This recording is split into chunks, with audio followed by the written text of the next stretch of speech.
তো আমরা মণিপুরি গ্রামে যাচ্ছি। মণিপুরীর কিভাবে শাড়ি কাপড় অন্যান্য জিনিস তৈরি করে ওটা দেখার জন্য আমরা ভাই নিয়ে যাচ্ছে। একদম ফ্রেশ কিভাবে কাপড় তৈরি হয় সব কিছু, তার থেকে শুরু করে সব কিছু আমরা আজকে দেখবো। চলেন শুরু করা যাক।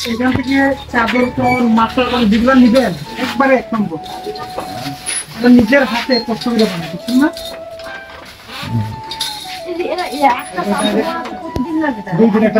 কষ্ট করে হলে 2-3 দিন সময় লাগে, মানে অনেক পরিশ্রম করা লাগে। আদি পেশা সব ধরে রাখছে, এটা অনেক জায়গায় আপনারা দেখতে পাচ্ছেন যে কিভাবে তৈরি হচ্ছে।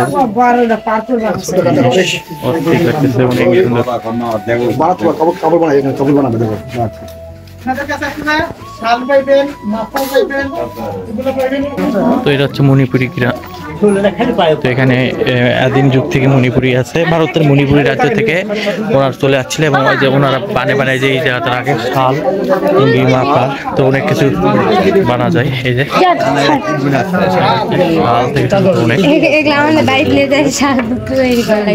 মানুষজন এই যে দেখতেছে। এটা কি বানাচ্ছে না এটা?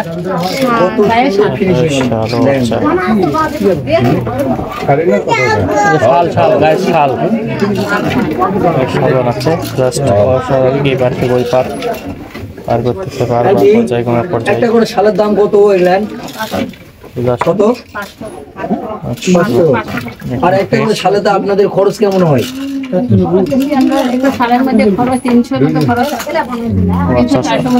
সময় কয়দিন লাগতে পারে একটা শাল বানাইতে?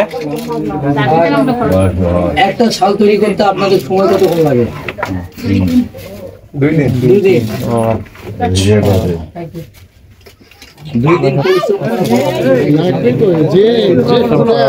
একটা শাল তৈরি হয়। তো মণিপুরি আদিবাসী মেয়েদের ম্যাক্সিমাম সময় তারা বাড়ির কাজ করেন এবং পাশাপাশি তারা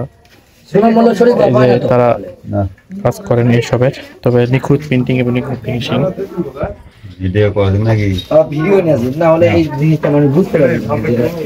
তো আমরা ঘুরে ঘুরে অরিজিনাল শাল, এই যে একদম বাংলাদেশে যেভাবে অরিজিনাল শাল তৈরি হয় একদম এ জায়গাতে একটু আমরা একটু দেখাই, একদম সবকিছু দেখা দেখাচ্ছেন। দেখবো আন্টি যেগুলো বানায় আর কি, তো সেগুলো শাল দেখবো অবশ্যই। তো এই যে আদিবাসী এখান থেকে মেন একদম কালার দেখেন, একদম চকচকা কালার, লাল একদম অস্থির। নিজের সামনে তৈরি করা জিনিস দেখতে অ্যাকচুয়ালি একবারে প্র্যাকটিক্যাল। ভালো। এটা নিতে পারেন ভাই, এটা যথেষ্ট ভালো করতেছে।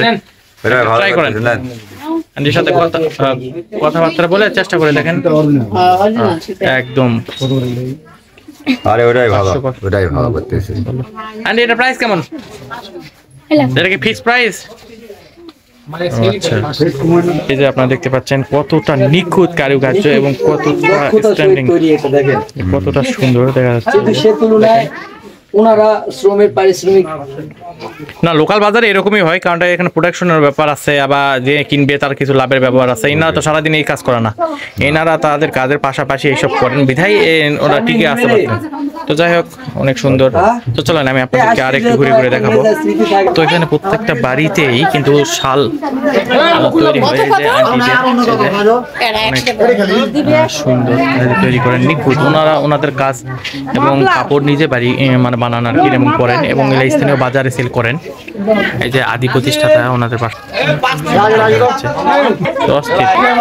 তো ওনারা এই যে আসে, এই জায়গা বেচা বিক্রি করেন, স্থানীয় মার্কেটেও বিক্রি করেন, বা নিজেরা বাড়িতেও করেন। এই যে আপনারা দেখতে পাচ্ছেন, এটা হচ্ছে মণিপুরি সেই হ্যান্ডিক্রাফট দোকান আছে, এই দোকানে ওনারা। যাই হোক গাইস, আপনাদেরকে আমি যতদূর পারলাম ভারতের মণিপুরি রাজ্য থেকে চলে আসা মানুষের কাজকর্ম এবং তাদের জীবিকা দেখালাম। তো পরবর্তীতে আমরা সিলেট শেষ করে বান্দরবন অথবা খাগড়াছড়ি অথবা রাঙ্গামাটির উদ্দেশ্যে রওনা দিব। এই পর্যন্ত ভালো থাকবেন, সুস্থ থাকবেন, লাইক কমেন্ট শেয়ার করে পাশে থাকবেন।